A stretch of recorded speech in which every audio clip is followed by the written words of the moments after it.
Well, Carolina Oceana Ryan, she's an author, a channeler, and a speaker. She has channeled information from angels and spiritual guides since childhood. She currently channels information on Earth's humanity's ascension form, a group of fifth and sixth dimensional beings known as the Collective. Now on Amazon, she's a bestseller, The Ascension Manual, a light worker's guide to fifth dimensional living, and it's the first book of the Ascension Manual series. She has worked as a playwright, an actor, a copyright, and editor, and has served as a community volunteer in New York City, London, and Belfast. Her first book, Adventures in Belfast, is about the Northern Ireland peace process and her own spiritual journey and the spiritual life of north of Ireland. She holds a master's in education and theology studies from Union Theological Seminar in New York. The Collective Weekly Messages to Lightworkers channeling can be found at www.carolinaoceanryan.com /messages lightworkers. And the Ascension Manual is available at the Kindle store. You offer written channelings as well as live sessions for both groups and individuals in which you channel the collective wisdom for individual challenges and questions related to ascension. Yes. Yes, and I also mentioned that your book is on Amazon, and I went through that you deal with the collective. Perhaps you could tell us what is known, the dimensional beings known as the collective. Do you have anything to say on that? Well, as you mentioned, I've been channeling since I was a kid without really meaning to. And I was reading all of these channeled messages online and all these blogs, and I thought, this is really fascinating. You could sort of tell that there was so much channeling that it was obvious that the veil, the sort of, roof, the ceiling between us and them, you might say, was just getting thinner and thinner. And so there was increasing connection. And I thought, well, with the higher realms, and I thought maybe I could channel a group of angels or maybe even an archangel. And this was about 1.5 years ago. And so I'd no sooner thought that than within a day, I felt inwardly sort of contacted by this group who I could sort of see in my mind's eye. They were dressed as sort of, as you see people in those illustrations of people who work in the Ashtar Command. They have somewhat, both the men and the women have sort of longer hair, and some seem to be humanoid, others, other life forms. And they explained that they were under the Ashtar Command, and they said, we have messages for light workers which we would like you to take down and to share. And so I started, and the response has been quite amazing to the blog. I put out a weekly message to light workers. And then this past April, I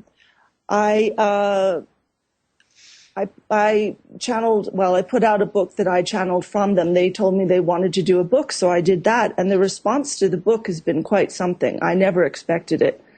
And a lot of more people are signing up for the website and getting the blogs. And when you sign up for the website, you get the first three chapters of the book as a gift. And people are really powerfully resonating with it. And I think they're just mainly wanting to help us, sort of create a bridge between living in the third dimension and all of our third dimensional concepts and expectations and all this limitation that we constantly live with. And they're wanting to bridge us from that place to fifth dimensional living, which is one of realizing that we are creators and we're in control of our lives and we're not at the mercy of unseen forces, and we're not victims, and we can create our own abundance, etc.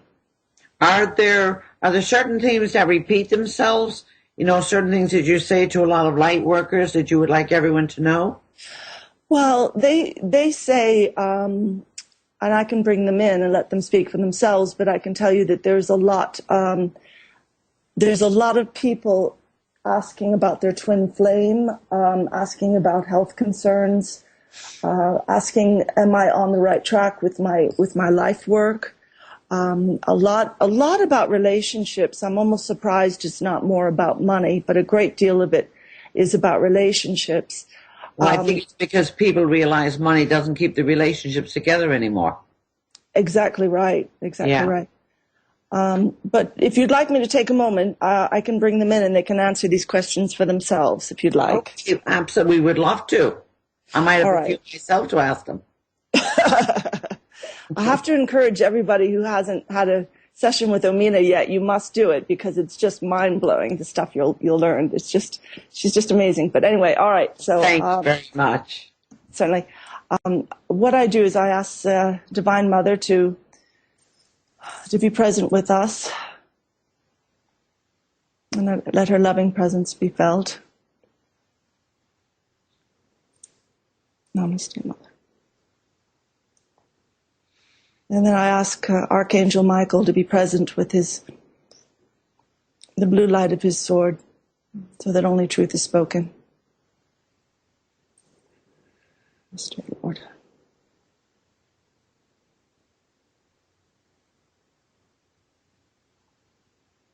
And then I ask the collective to come in. Okay.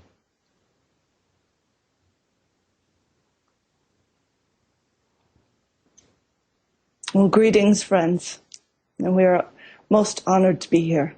And how may we serve you? We are most honored to have you here. And one of the things I want to know, what are the biggest blocks and obstacles facing light workers and people in general in their ascension journey? Well, most assuredly, the moment you say blocks and obstacles, the first term that appears to us would be ego, and closely related to that would be fear. And you have seen many times many people reaching toward ascension, reaching toward all forms of spiritual growth, but they are slowed by several things. And one of those is the fog that they live in, and that fog is basically one of fear.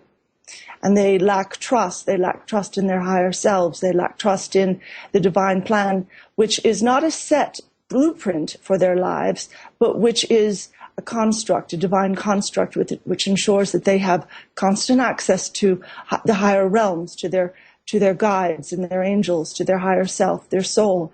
And so there is a construct there which constantly protects them, but which they live somewhat in denial of, because they have been informed since the time of their birth that they cannot move forward in life unless they take certain outer action or take on certain attitudes, attitude being a very great word that is used in modern life. And the fact of that is that most outer action is based on the need for protection, the need for ensuring that one is taken care of and that one's family is taken care of financially or emotionally or physically.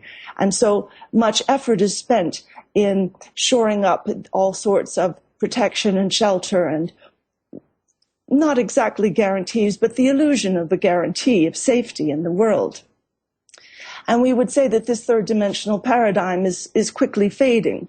And you see evidence of this in the words as the Lady Master and Lord Rama have been saying, that the U.S. economy is facing a no cash moment in early November. And this is actually quite a beautiful symbol and not something to be feared.